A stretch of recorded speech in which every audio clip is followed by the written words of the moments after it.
The Magical Vacation series has very fascinating stories, and today we'll talk about a story where one man had a dream, and to achieve that dream made him go to the brink of insanity. Welcome to Magical Mysteries.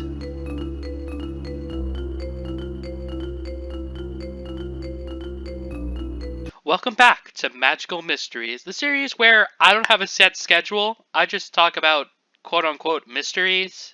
It's also about a 15-year-old DS game. But hey, it's free and original content, so there you go.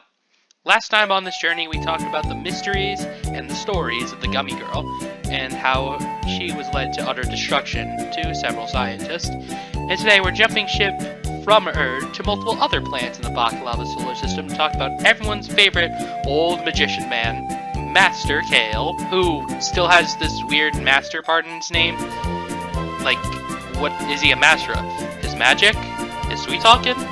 His late night gambling addiction? Who knows? Anyways, he's the main baddie of Magical Starsign. His plan is simple, but somehow over-explained.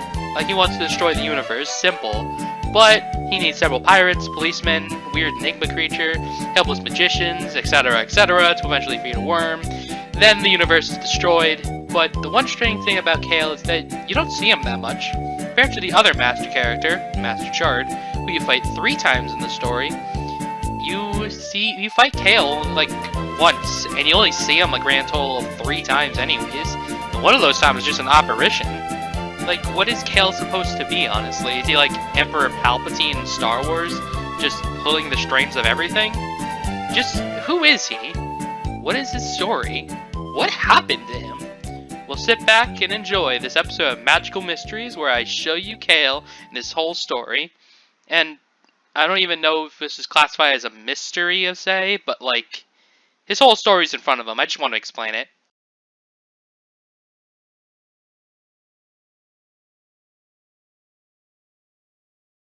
Before we really sink our teeth into this timeline of Master Kale, we have to figure out smaller details that make him more interesting as a character. Firstly, he's a very strong magician. One of the strongest in the galaxy aside from a few exceptions that isn't a mythical creature.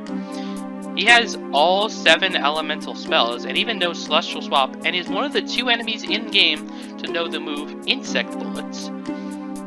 We also know that he's one of 2 people that he's fully read the Book of the Darn, a supposedly cursed book, where you just skim through, you'll be cursed or killed. The other being Madeline, of course. He's also shown to have a vast knowledge, especially being shown both attending the Will-O-Wisp Academy in his early years, and also having a laboratory according to a space police trooper. He's also into politics, from his former friend King Suppresso. Also, probably another thing to mention about Kale is that he may be just a little fucking insane! But that's neither here or there. And finally, he has a particular interest in insects of all things.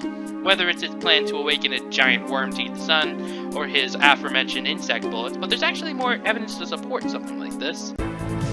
In Magical Starsign Bestiary, specifically entries numbers 229 and 254, is a whole section dedicated to an enemy type known as Figurines. To explain the Figurines in the most basic details, you go into multiplayer and do Amigo Dungeon with the hypothetical friends you get, you complete the dungeon and obtain a Figurine, you go and talk to Master Macadamius and on Buffoon, fight the Figurine that he transforms into, you get a special item. Bada bing, bada boom. Why do I bring this up in this random video? Well, some in particular are recolors of bosses. For example, if you get the Figurine Stench Lord, he'll turn into a monster resembling Gil Mudflap, one of the space police that you fight earlier in the story. His most iconic figure is his stench.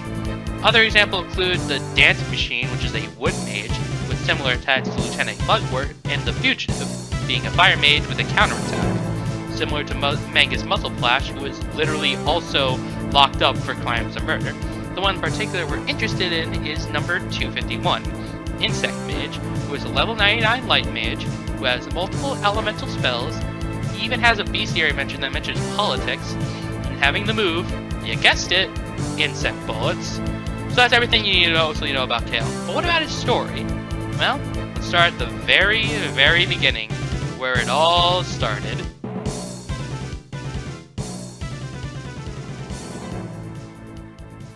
So, starting at the very beginning of the timeline is a, well, very young magician named Kale, who is currently attending the Will-O-Wisp Academy of Magic under the teachings of Miss Madeline.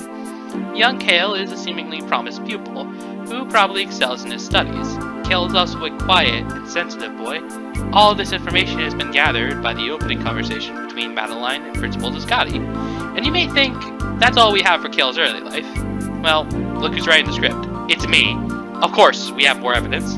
In the Sparkling Palace on Nova, there are 7 chambers with large pots in the center. In these rooms, the 7 pots need to be activated by each elemental type to open up the Starway, leading to the Dark Planet.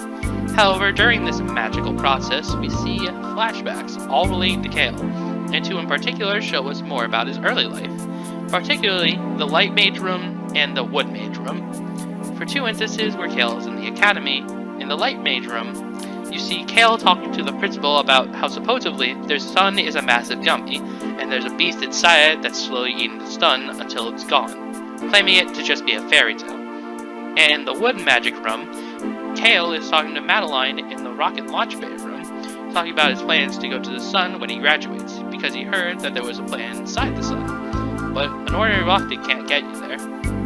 We know this is in the past for a few reasons. Number 1. We still see the rockets in the dock, and the whole place is still closed off. It's open every other time we see it. Number 2. This can't be the future because Biscotti heard from his sources that Kale was already leading a pirate army, so he's still probably a child in his meditation room. And 3. Even though in the game, his sprite is his old self in the present time, I think the developers were just lazy and didn't want to make a special, smaller, unique sprite. But another bigger question lies is, why is he in the secret rocket location? A supposed rumor that Sorbet heard about? Well, I have a theory about that, and this might be stretching it, but Kale is a very sensitive child, and sensitive child in their young years are susceptible to being bullied, and teachers would be the first to calm the students down, probably take you to a room where most people would be away from most other people. So Madeline used her warp magic to warp Kale and herself up to the secret bay, and no one else knew about this location. And Kale probably saw these rockets and wanted to talk about this strange fascination that he heard. But aside from all of that type of stuff that happened, all of this I can gather from his schooling past. I assume he graduated by the year of 18 and left Kobomaka to start his real journey, leading to his next section, his adult life. So, we know his goal is to travel to the sun to convert information about this beast, so he decides to train and study. To begin his seemingly long journey, we can lead the place of his residence is Buffoon, due to him having his own laboratory, most likely to study about how to get to the sun. While on the sidelines, we can assume that he trains with his new magical teacher, the martial arts chicken man, Beak Fowler, for probably around, let's say, 40 years or so. I mean, look at him, he looks kinda old. He eventually becomes a magician worth traveling to Nova. We know all of this because Beak Fowler works for the Space Police and trains him on the regular. In the daytime, Kale trains with Fowler, and at night, he's in his laboratory studying about how to get to Nova. And here on Buffoon, we know that Kale eventually meets up with King Suppresso, king of the Space Police. They bond together via politics and eventually get a spot in the castle. However, the conversation you have with the king of Buffoon, he says that Kale had enemies, and several of them.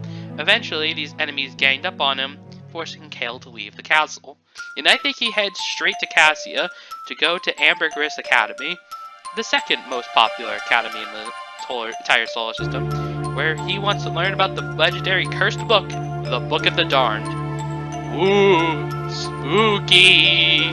In the water chamber cutscene, we see Parfait and Kale talking about the book. But the strangest part is, we know in these flashbacks that it's a point of view of Kale, right? But the cutscene is a strange outlier to me at first, due to what Kale is saying. He's saying that he's actively denying to read the book due to its cursed nature, and to just live life in its natures. But eventually, I realized that, yeah, he is a normal person here. When you read the book, you become a very cursed person, I guess. King Suppresso even mentions that he's gone through hard times, so I assume he reads the book. Even when we get introduced to the book the second time, Mocha doesn't even want people to talk about it because how so cursed it is. so it makes sense why Kale would deny the book. But we know he eventually caves into temptation and steals the book on ambergris to read his book in the lab. When he reads it, he finds about the secrets of the book. Now, how do I know this happens after he trains with Big Valor? My reason is I assume Parfait, the little ninja cat furry, is attending ambergris, and before the training was for a long time. Parfait would look a lot older, and I know he steals the book because due to the next backstory, in the dark magic chamber room, we see Parfait standing behind Kale. And from the way that Kale is speaking, it seems he already read the book, in which the book is basically the wizard named Kraken, who talks about death and rebirth of the sun, in which Kale gets cursed, but he's still leading into Kale's harsh life that King Espresso talks about. But going back to the flashback, we know that this isn't after Madeline gets captured, because Kale would already be on Raisin. We already see in another cutscene from that when we're heading to Buffoon or Gren. But after all that, Kale has finally entered what I like to call his insane adulthood.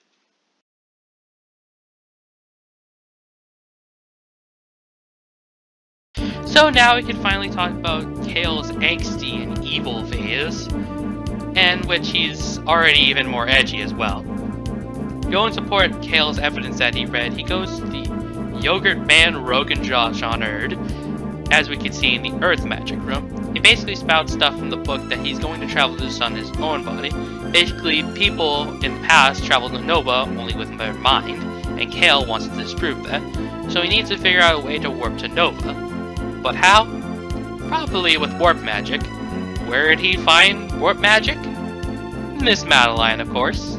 And this is where all the chaos starts, where he gets himself back in the castle from the public using his vocal influence, and King Espresso notices the darkness in his eyes, leading to eventually, in the Wind Magic Room cutscene, where we see an argument between King Espresso and Kale, with Kale saying, "You're doing nothing," when the sun is going to reform, and Espresso tries to stop his action, but it's too little too late. And this is the part where Kale takes over the entire space police to do his bidding. And I'm 90% sure after the space police is under his control, soon the pirates are going to be on his side.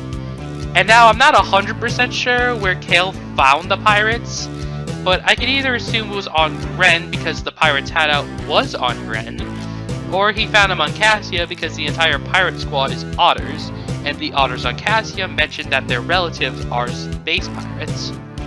Regardless of where he found him, Kale eventually meets the Master of the Pirates, Master Shard, and convinces him to join his journey to the sun.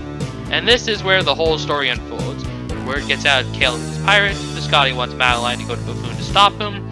We see him at the Conscious Ruins, where the whole thing was a convoluted trap to pirate nap Madeline. Fowler puts her under arrest under his name, and 3 months pass with no word. The game fly over to save her, and the final room to activate is the Fire Magic Room, where we see Sorbet standing behind Kale, only to save it. You know, normal landings about a clinically insane geezer. We meet him on Raisin before Shard and Madeline warp to Nova, as well as Kale, where on Nova he blows the hole to travel to Shadra. He uses his own mission to feed the giant beast and eventually become a monster to devour the sun, but the party stop him and his giant gummy monster, and finally, he bites the bullet, causing him to evaporate into gummy mist to be fed to the cocoon, and that is the whole story. Like, damn, man. You lead a shy guy to just some random theory that eventually winds up destroying the whole universe. I wonder where I'm gonna become if I do these crazy theories.